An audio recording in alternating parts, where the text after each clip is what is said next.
Cold Place, starring Snowy Owl. We are doing Iceland.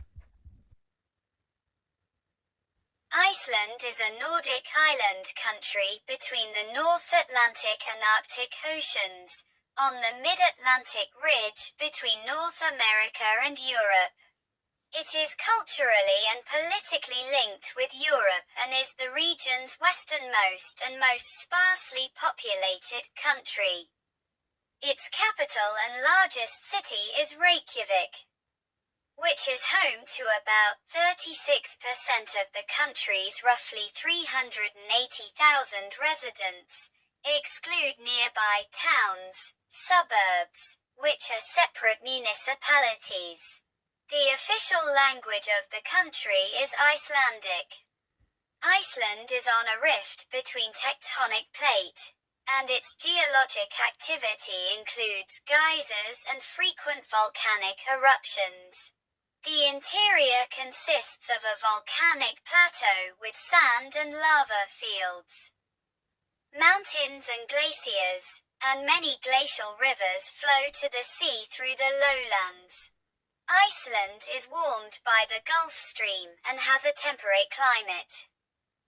Despite a latitude just south of the Arctic Circle, its latitude and marine influence keep summers chilly, and most of its islands have a polar climate. The recorded history of Iceland began with the settlement by Viking explorers and the people they enslaved from Western Europe, particularly in modern-day Norway and the British Isles. In the late 9th century, Iceland was still uninhabited long after the rest of Western Europe had been settled. Recorded settlement has conventionally been dated back to 874. Although archaeological evidence indicate Gaelic monks from Ireland, known as Papa from Sargus, may have settled Iceland early.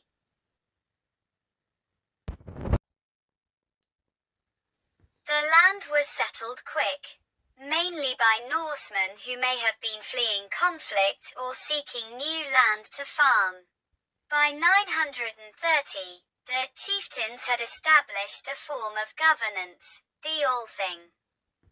Make it one of the world's oldest parliaments.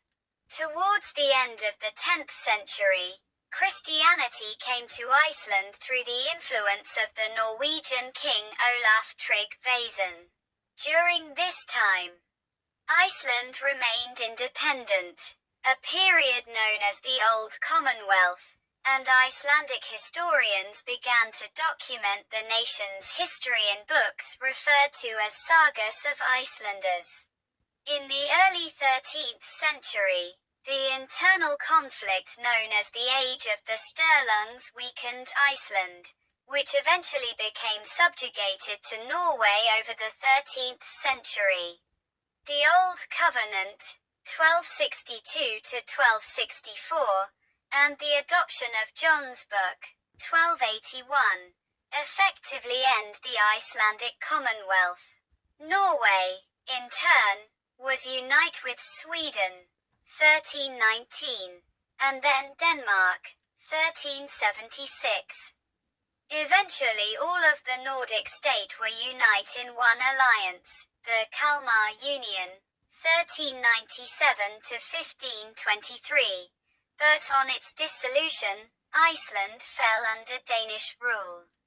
The subsequent strict Danish-Icelandic trade monopoly in the 17th and 18th centuries was detrimental to the economy. Iceland's resultant poverty was aggravated by severe natural disasters like the Moharindin or mist hardships. During this time, the population declined.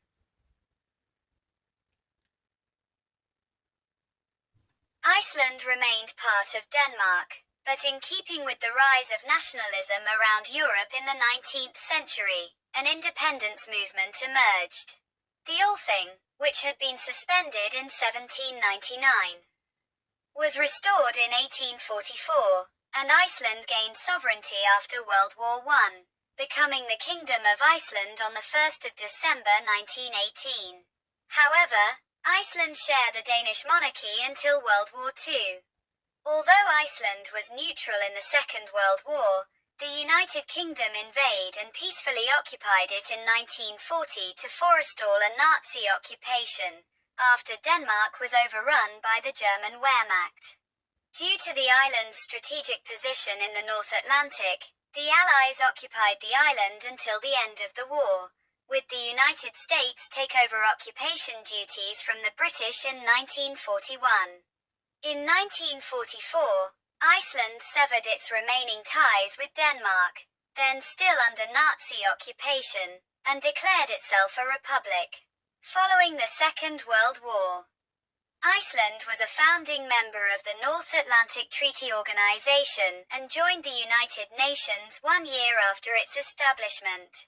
Its economy grew rapidly, largely through fishing, although this was marred by dispute with other nations. Vigdis Finnbogadóttir assumed Iceland's presidency on August 1, 1980, the first elected female head of state in the world. Following rapid financial growth, the 2008 to 2011 Icelandic financial crisis occurred. Iceland continues to remain outside the European Union. Iceland is very remote, and so has been spared the ravages of European wars but has been affected by other external events, such as the Black Death and the Protestant Reformation imposed by Denmark. Iceland's history has also been marked by a number of natural disasters. Iceland is a relatively young island in the geological sense, being formed about 20 million years ago by a series of volcanic eruptions in the mid-Atlantic ridge, but it is still growing from fresh volcanic eruptions. The oldest stone specimens found in Iceland date back to circa 16 million years ago.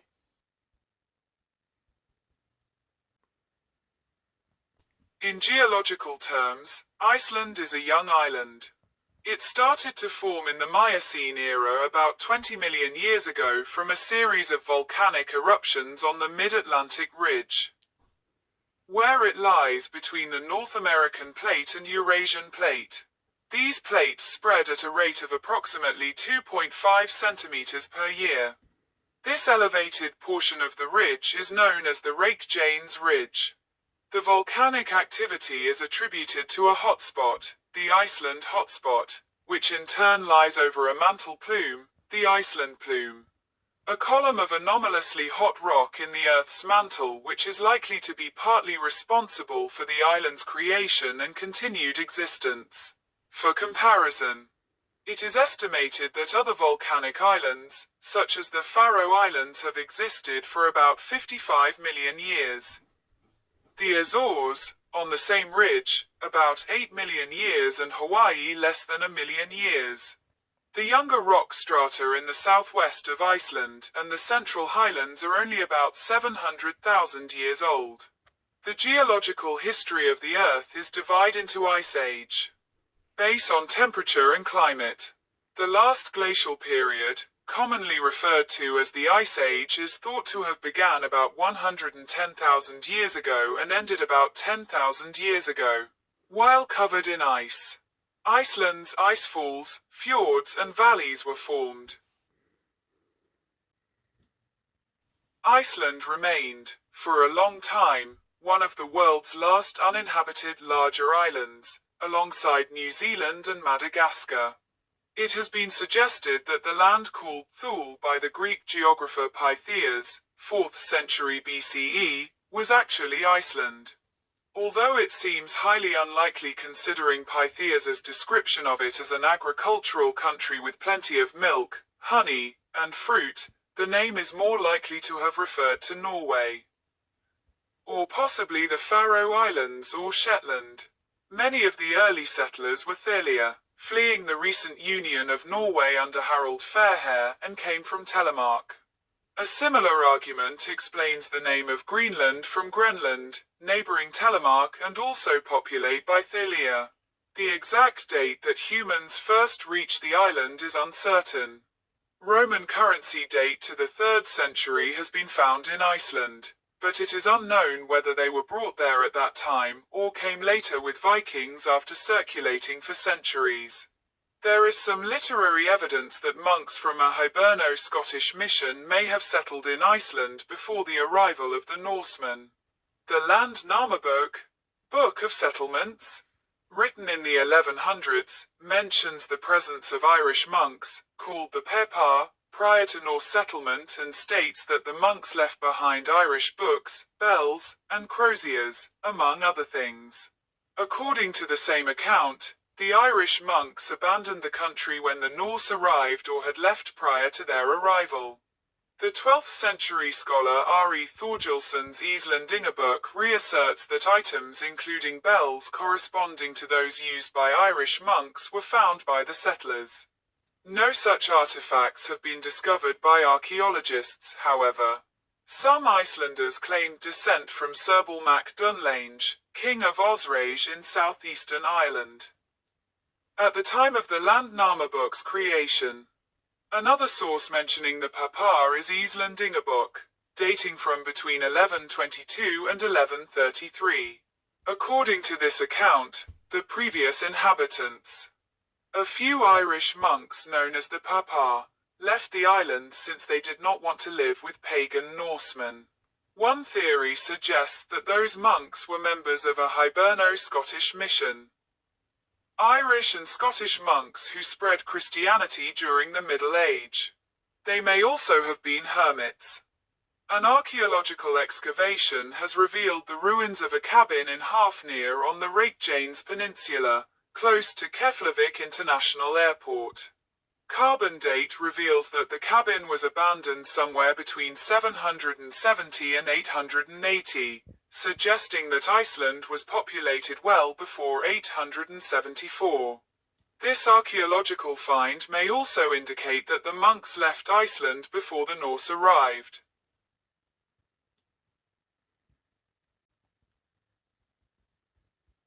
According to the Landnámabók, Iceland was discovered by Nadod, one of the first settlers in the Faroe Islands, who was sailing from Norway to the Faroes but lost his way and drifted to the east coast of Iceland. Nadod called the country Snaland, Snowland.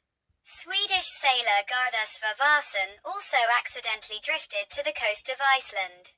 He discovered that the country was an island and called it Garðarsholmi, Garðar's Islet, and stayed for the winter at Húsavík. The first Norseman who deliberately sailed to Iceland was Hrafnar Flóki Vilhjálmsson. Flóki settled for one winter at Bárðarströnd. After the cold winter passed, the summer came and the whole island became green, which stunned Flóki. Realizing that place was in fact habitable, despite the horribly cold winter, and full of useful resources, Flóki restocked his boat. He then returned east to Norway with resources and knowledge. The first permanent settler in Iceland is usually considered to have been a Norwegian chieftain named Ingolfur Arnason and his wife, Hallveig Froðadóttir. According to the Landnámabók, he threw 2 carved pillars, and vegasulur, overboard as he neared land, vowing to settle wherever they landed. He then sailed along the coast until the pillars were found in the southwestern peninsula, now known as Reykjanesskagi. There he settled with his family around 874, in a place he named Reykjavik, Smoke Cove, probably from the geothermal steam rise from the earth. This place eventually became the capital and the largest city of modern Iceland. It is recognized, however, that Ingolfur Arnason may not have been the first one to settle permanently in Iceland. That may have been Nat Fari, one of Garðar Sverrisson's men who stayed behind when Garðar returned to Scandinavia. Much of the information on Ingolfur comes from the Landnámabók, written some 3 centuries after the settlement. Archaeological findings in Reykjavik are consistent with the date given there. There was a settlement in Reykjavik around 870. According to Landnámabók, Ingólfur was followed by many more Norse chieftains, their families and slaves who settled all the habitable areas of the island in the next decade. Archaeological evidence strongly suggests that the timing is roughly accurate, that the whole country was occupied within a couple of decades towards the end of the 9th century. These people were primarily of Norwegian, Irish, and Scottish origin. Some of the Irish and Scots were slaves and servants of the Norse chiefs, according to the Sagas of Icelanders, the Landnámabók, and other documents. Some settlers coming from the British Isles were Hiberno-Norse, with cultural and family connections both to the coastal and island areas of Ireland and/or Scotland and to Norway. The traditional explanation for the exodus from Norway is that people were fleeing the harsh rule of the Norwegian king Harald Fairhair, whom medieval literary sources credit with the unification of some parts of modern Norway during this period. Viking incursions into Britain were also expelled thoroughly during this time, potentially leading to a need for peaceful settlement in other lands. It is also believed that the western fjords of Norway were simply overcrowded in this period. The settlement of Iceland is thoroughly recorded in the aforementioned Landnámabók. Although the book was compiled in the early 12th century when at least 200 years had passed from the age of settlement, Ari Thorgilsson's Íslendingabók is generally considered more reliable as a source and is probably somewhat older, but it is far less thorough. It does say that Iceland was fully settled within 60 years, which likely means that all arable land had been claimed by various settlers. In 2016, archaeologists uncovered a longhouse in Sturvarfjörður that has been dated to as early as 800. Other, similar finds in Iceland have been dated to a similar time, preceding the traditional settlement date significantly.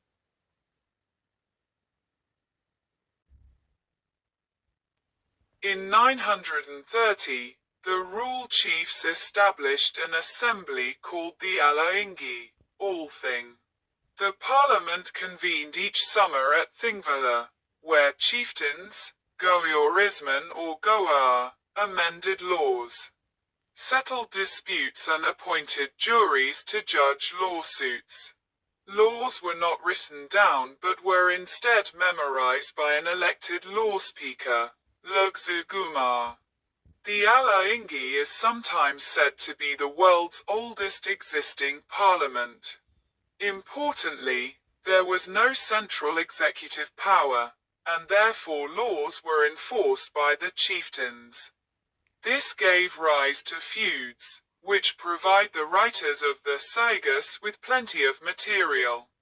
Iceland enjoyed a most uninterrupted period of growth in its Commonwealth years. Settlements from that era have been found in southwest Greenland and eastern Canada, and sagas such as Saga of Eric the Red and Greenland Saga speak of the settlers' exploits. The settlers of Iceland were predominantly pagans and worshipped the Norse gods, among them Odin, Thor, Freyr, and Freyjar. By the 10th century, political pressure from Europe to convert to Christianity mounted. As the end of the first millennium grew near, many prominent Icelanders had accepted the new faith. Around 961, Eljar, a volcano in southern Iceland, erupted 7.7 square miles of lava and lifted up huge clouds of sulfuric gas that affected all of northern Europe and spanned out as far as northern China. It also created rare hazes and multiple food crises in different parts of the world, including that year and many years that followed. Early Norse settlers in Iceland followed paganism, however. After the Eljar volcano eruption, Many thought of it as an act from God, and started to convert to Christianity instead with the help of Alaingi. It is also believed they converted to Christianity to maintain peace with their European neighbors and the Catholic Church. In the year 1000, as a civil war between the religious groups seemed likely, the Alavingi appointed one of the chieftains, Thorgeir Lajosvetningagodi, to decide the issue of religion by arbitration. He decided that the country should convert to Christianity as a whole, but that pagans would be allowed to worship private. The first Icelandic bishop, Ísleifur Gissurason, was consecrated by Bishop Adalbert of Hamburg in 1056.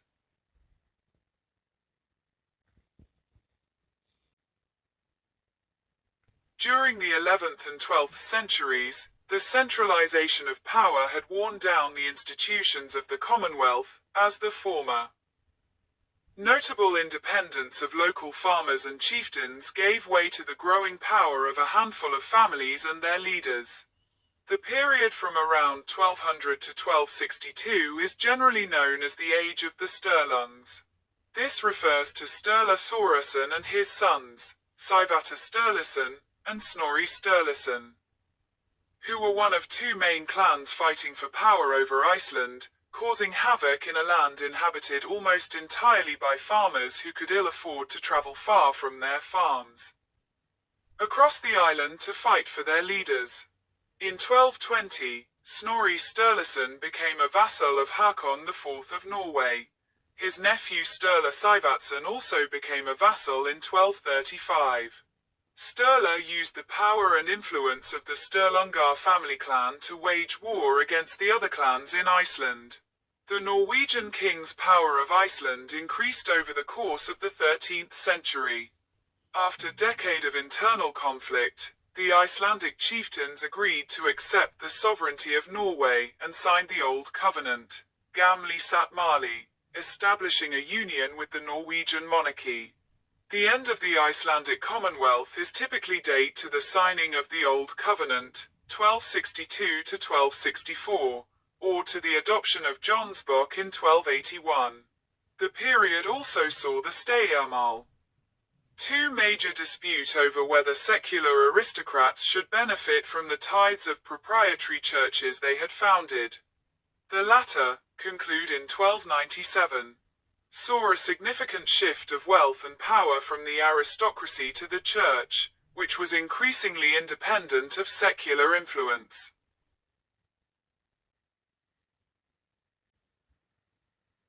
Little changed in the decade following the treaty. Norway's consolidation of power in Iceland was slow, and the Althing intended to hold onto its legislative and judicial power. Nonetheless, the Christian clergy had unique opportunities to accumulate wealth via the tithe, and power gradually shifted to ecclesiastical authorities as Iceland's two bishops in Skalholt and Hola acquired land at the expense of the old chieftains. For a long period, stockfish trade made up the bulk of Iceland's exports. Around the time Iceland became a vassal state of Norway, a climate shift occurred, a phenomenon now called the Little Ice Age. Areas near the Arctic Circle such as Iceland and Greenland began to have short growing seasons and cold winter. Since Iceland had marginal farmland in good time, the climate change resulted in hardship for the population. A serfdom-like institution called the Vistaband developed, in which peasants were bound to landowners for a year at a time. It became more difficult to raise barley, the primary cereal crop, and livestock required additional fodder to survive long and cold winter. Icelanders began to trade for grain from continental Europe, which was an expensive proposition. Church fast days increased demand for dried codfish, which was easily caught and prepared for export. And the cod trade became an important part of the economy. Iceland remained under Norwegian kingship until 1380. when the death of Olaf II of Denmark extinguished the Norwegian male royal line. Norway, and thus Iceland, then became part of the Kalmar Union, along with Sweden and Denmark, with Denmark as the dominant power. Unlike Norway, Denmark did not need Iceland's fish and homespun wool. This created a dramatic deficit in Iceland's trade. The small Greenland colony, established in the late 10th century, fall out completely before 1500. With the introduction of absolute monarchy in Denmark-Norway in 1660 under Frederick III of Denmark. The Icelanders relinquished their autonomy to the crown, include the right to initiate and consent to legislation. Denmark, however, did not provide much protection to Iceland, which was raided in 1627 by a Barbary pirate fleet that abducted almost 300 Icelanders into slave, in an episode known as the Turkish abductions. After the end of the Kalmar Union, the royal government asserted greater control of Iceland. In particular, it took stronger actions to stop the involvement of English traders with Iceland. English and German merchants became more prominent in Iceland at the start of the 15th century. Some historians refer to the 15th century as the English Age in Iceland's history, due to the prominence of English trade and fishing fleets.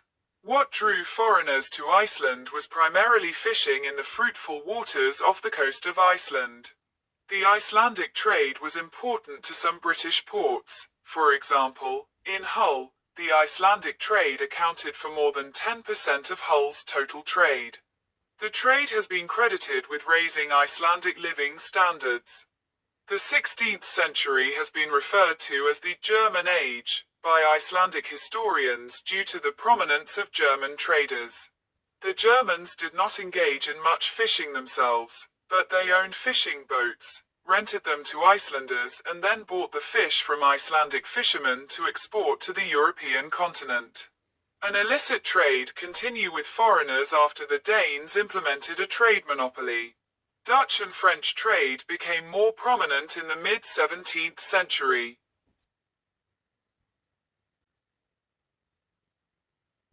By the middle of the 16th century, Christian III of Denmark began to impose Lutheranism on his subjects.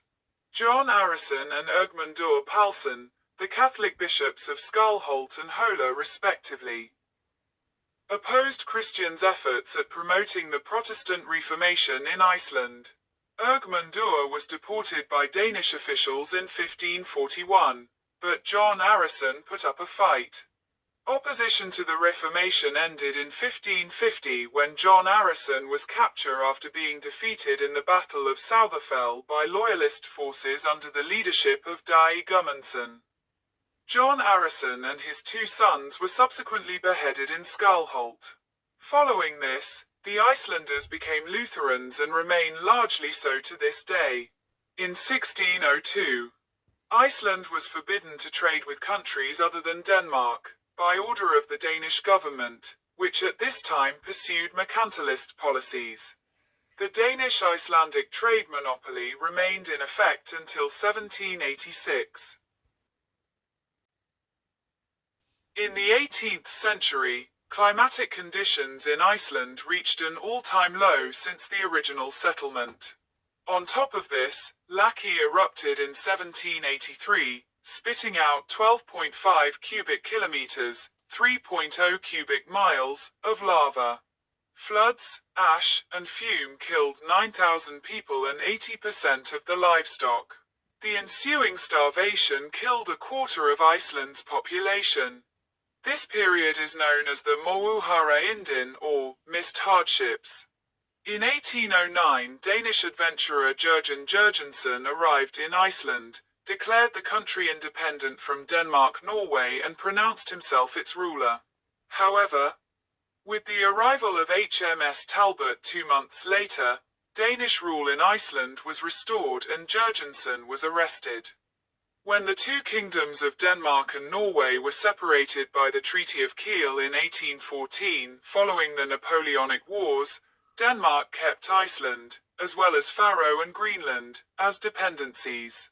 Throughout the 19th century, the country's climate continued to grow worse, resulting in mass emigration to the New World, particularly Manitoba in Canada.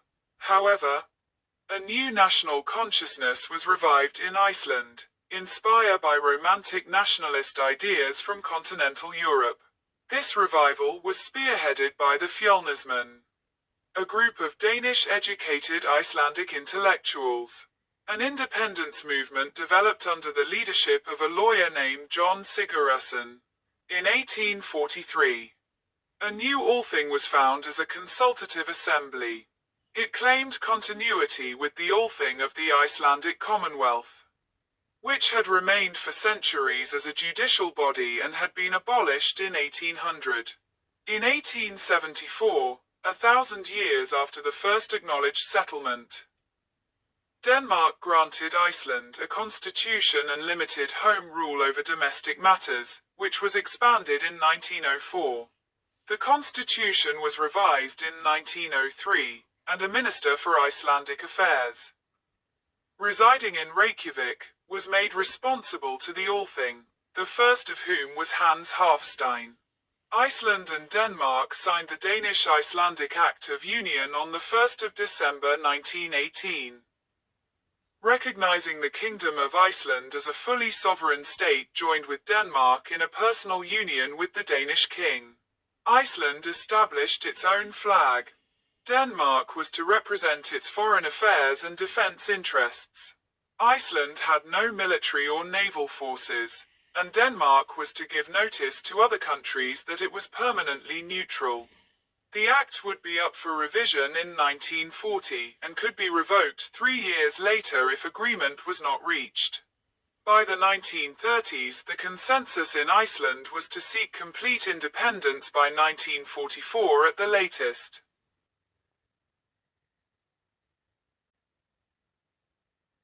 In the quarter of a century preceding the war, Iceland had prospered. However, Iceland became more isolated during World War I and suffered a significant decline in living standards.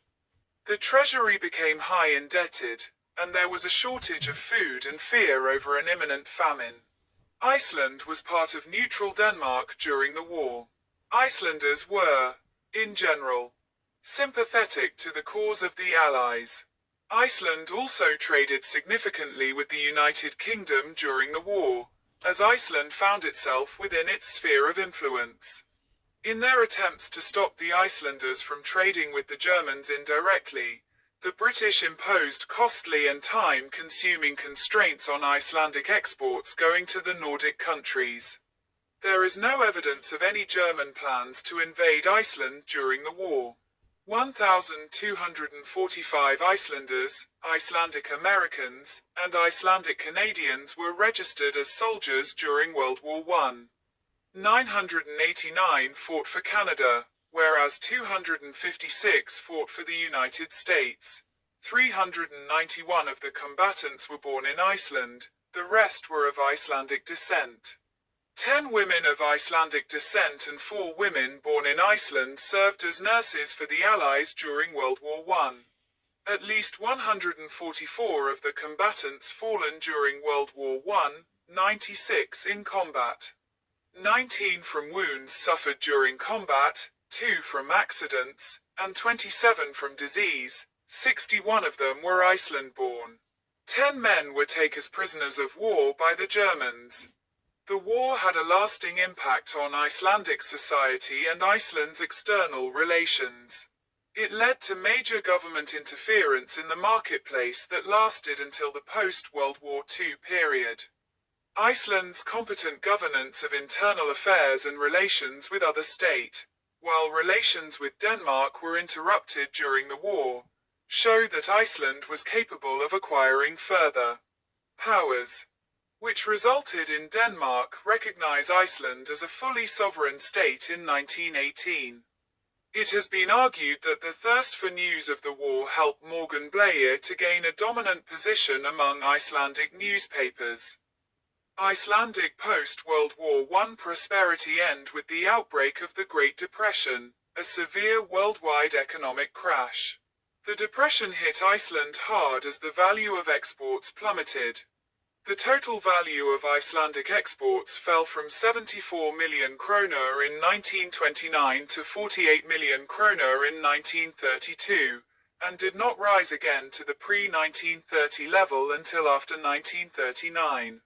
Government involvement in the economy increased. Imports were regulated. Trade with foreign currency was monopolized by state-owned banks, and loan capital was largely distributed by state-regulated funds. The outbreak of the Spanish Civil War cut Iceland's exports of saltfish by half, and the depression lasted in Iceland until the outbreak of World War II, when price for fish exports soared.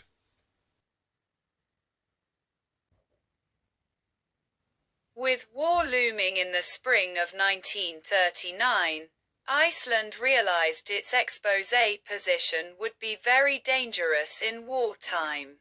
An all-party government was formed, and Lufthansa's request for civilian airplane landing rights was rejected.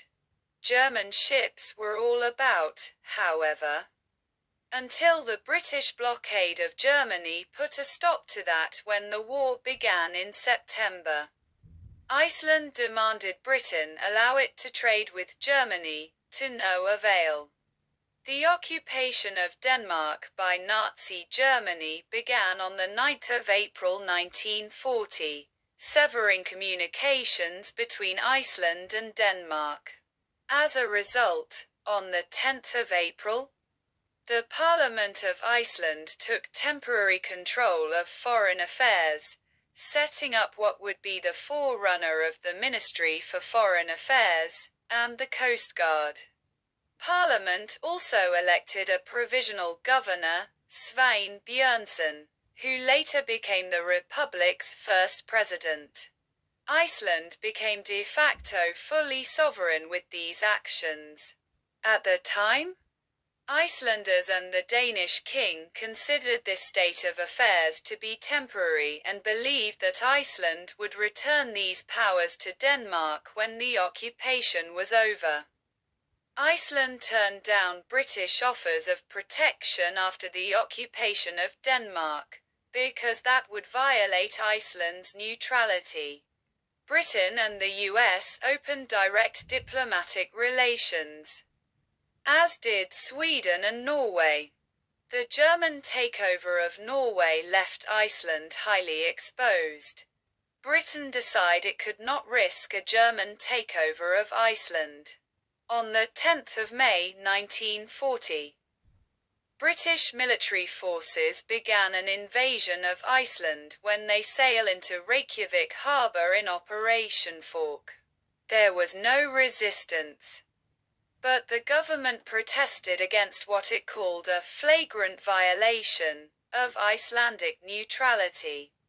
Though Prime Minister Herman Jónasson called on Icelanders to treat the British troops with politeness, as if they were guests, they behaved accordingly, and there were no mishaps. The occupation of Iceland lasted throughout the war. At the peak, the British had 25,000 troops stationed in Iceland, all but eliminating unemployment in the Reykjavik area and other strategically important places.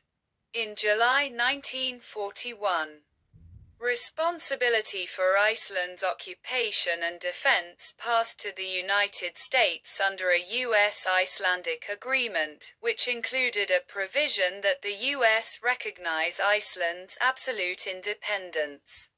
The British were replaced by up to 40,000 Americans, who outnumbered all adult Icelandic men. At the time, Iceland had a population of around 120,000. Approximately 159 Icelanders' lives have been confirmed to have been lost in World War II hostilities. Most were killed on cargo and fishing vessels sunk by German aircraft, U-boats or mine. An additional 70 Icelanders died at sea. but it has not been confirmed whether they lost their lives as a result of hostilities. The occupation of Iceland by the British and the Americans proved to be an economic boom, as the occupiers injected money into the Icelandic economy and launched various projects. This eradicated unemployment in Iceland and raised wages considerably. According to one study, by the end of World War II, Iceland had been transformed from one of Europe's poorest countries to one of the world's wealthiest. On the 31st of December 1943, the Act of Union agreement expire after 25 years. Beginning on the 20th of May 1944. Icelanders vote in a 4-day plebiscite on whether to terminate the personal union with the King of Denmark and establish a republic. The vote was 97% in favor of ending the union and 95% in favor of the new republican constitution. Iceland became an independent republic on the 17th of June 1944, with Svein Björnsson as its first president. Denmark was still occupied by Germany at the time. Danish King Christian X sent a message of congratulations to the Icelandic people. Iceland had prospered during the course of the war, amassing considerable currency reserves in foreign banks. In addition to this, the country received the most martial aid per capita of any European country in the immediate post-war years, at $209 United States dollars, with the war-ravaged Netherlands a distant second at $109 United States dollars. The new Republican government, led by an unlike three-party majority cabinet made up of conservatives, the Independence Party, Sjálvstæðisflokkurin, Social Democrats, the Social Democratic Party, Alþýðuflokkurin, and Socialists, People's Unity Party, Socialist Party, Sosialistaflokkurin, decided to put the funds into a general renovation of the fishing fleet. The building of fish processing facilities, the construction of a cement and fertilizer factory, and a general modernization of agriculture. These actions were aimed at keep Icelanders' standard of living as high as it had become during the prosperous war years. The government's fiscal policy was strictly Keynesian, and their aim was to create the necessary industrial infrastructure for a prosperous developed country. It was considered essential to keep unemployment down and to protect the export fishing industry through currency manipulation and other means. Because of the country's dependence both on reliable fish catches and foreign demand for fish products, Iceland's economy remained unstable well into the 1990s, when the country's economy was greatly diversified.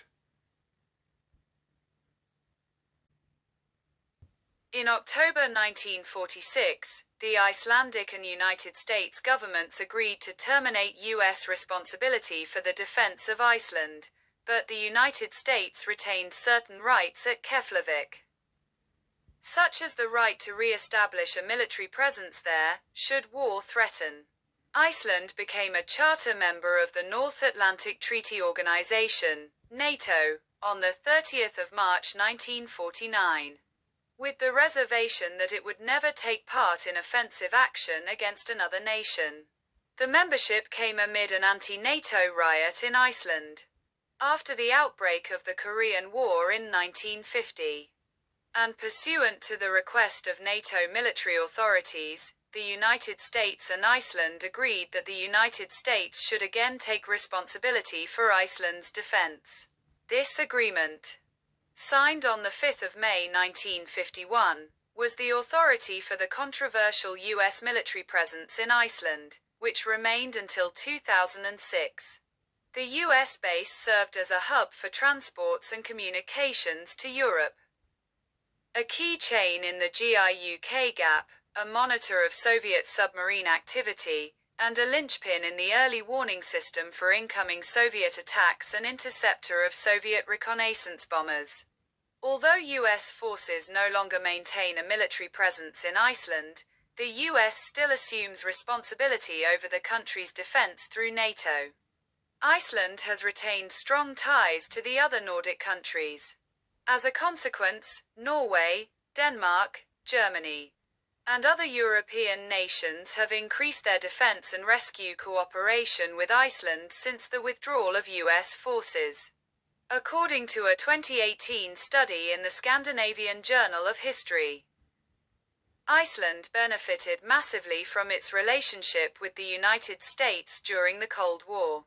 The United States provide extensive economic patronage, advocated on Iceland's behalf in international organizations, allowed Iceland to violate the rule of international organizations, and helped Iceland to victory in the Cod Wars. Despite this, the relationship with the United States was contentious in Icelandic domestic politics, leaving some scholars to describe Iceland as a rebellious ally and reluctant ally. Iceland repeatedly threatened to leave NATO or cancel the US defense agreement during the Cold War, which is one reason why the United States went to great lengths to please the Icelanders. The Cod Wars were a series of militarized interstate dispute between Iceland and the United Kingdom from the 1950s to the mid-1970s. The Proto-Cod War, 1952 to 1956, revolved around Iceland's extension of its fishery limits from 3 to 4 nautical mile. The First Cod War, 1958 to 1961, was fought over Iceland's extension from 4 to 12 nautical mile, 7 to 22 kilometers. The Second Cod War, 1972-1973, occurred when Iceland extended the limits to 50 mile, 93 kilometers. The Third Cod War, 1975-1976, was fought over Iceland's extension of its fishery limits to 200 miles, 370 kilometers. Icelandic patrol ships and British trawlers clashed in all 4 Cod Wars. The Royal Navy was sent to the contested waters in the last 3 Cod Wars, leading to high-publicized clashes. During these disputes, Iceland threatened closure of the US base at Keflavik and the withdrawal of its NATO membership. Due to Iceland's strategic importance during the Cold War, it was important for the US and NATO to maintain the base on Icelandic soil and to keep Iceland as a member of NATO. While the Icelandic government did follow through on its threat to break off diplomatic relations with the UK during the Third Cod War, it never went through on its threats to close the US base or to withdraw from NATO. It is rare for militarized interstate dispute of this magnitude and intensity to occur between 2 democracies with as close economic, cultural, and institutional ties as Iceland and the UK.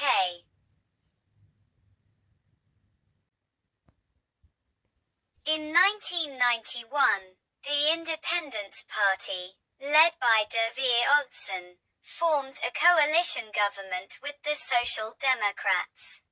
This government set in motion market liberalization policies, privatizing a number of state-owned companies. Iceland then became a member of the European Economic Area in 1994.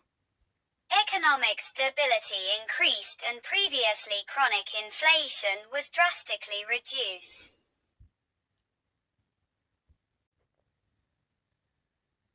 In 1995, the Independence Party formed a coalition government with the Progressive Party. This government continued with free market policies, privatizing 2 commercial banks and the state-owned telecom Landseaman. Corporate income tax was reduced to 18%, from around 50% at the beginning of the decade. Inheritance tax was greatly reduced, and the net wealth tax was abolished. A system of individual transferable quotas in the Icelandic fisheries, first introduced in the late 1970s, was further developed. The coalition government remained in power through elections in 1999 and 2003. In 2004, Daví Oddsson stepped down as Prime Minister after 13 years in office. Daví Oddsson was Iceland's longest-serving Prime Minister and held the job from 1991 until 2004. Halldór Ásgrímsson, leader of the Progressive Party, took over as Prime Minister from 2004 to 2006. Followed by Geir H. Haarde, Daví Oddsson's successor as leader of the Independence Party. Following a recession in the early 1990s, economic growth was considerable, averaging about 4% per year from 1994. The governments of the 1990s and 2000s adhered to a staunch but domestically controversial pro-US foreign policy, lending nominal support to the NATO action in the Kosovo War, and signing up as a member of the Coalition of the Willing during the 2003 invasion of Iraq. In March 2006, the United States announced that it intended to withdraw the greater part of the Icelandic Defense Force. On the 12th of August 2006, the last 4 F-15s left Icelandic airspace. The United States closed the Keflavik Air Base in September 2006. In 2016, it was reported that the United States was considering reopening the base, following elections in May 2007. The Independence Party, headed by Haarde, remained in government, albeit in a new coalition with the Social Democratic Alliance.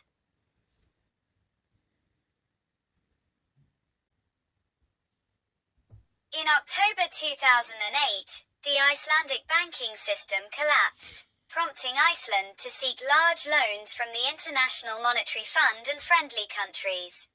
Widespread protests in late 2008 and early 2009 resulted in the resignation of the Haarde government, which was replaced on the 1st of February 2009 by a coalition government led by the Social Democratic Alliance and the Left-Green Movement. Social Democrat Minister Jóhanna Sigurðardóttir was appointed Prime Minister, becoming the world's first open homosexual head of government of the modern era. Elections took place in April 2009. And a continuing coalition government consisting of the Social Democrats and the Left-Green Movement was established in May 2009. The financial crisis gave rise to the Icesave dispute, where Iceland on the one hand and the United Kingdom and Netherlands on the other dispute whether Iceland was obligated to repay British and Dutch depositors who lost their money when Icesave collapsed. The crisis resulted in the greatest migration from Iceland since 1887, with a net exodus of 5,000 people in 2009.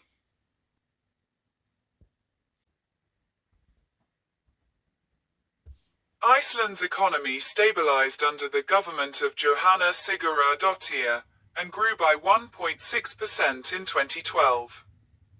But many Icelanders remained unhappy with the state of the economy and government austerity policies.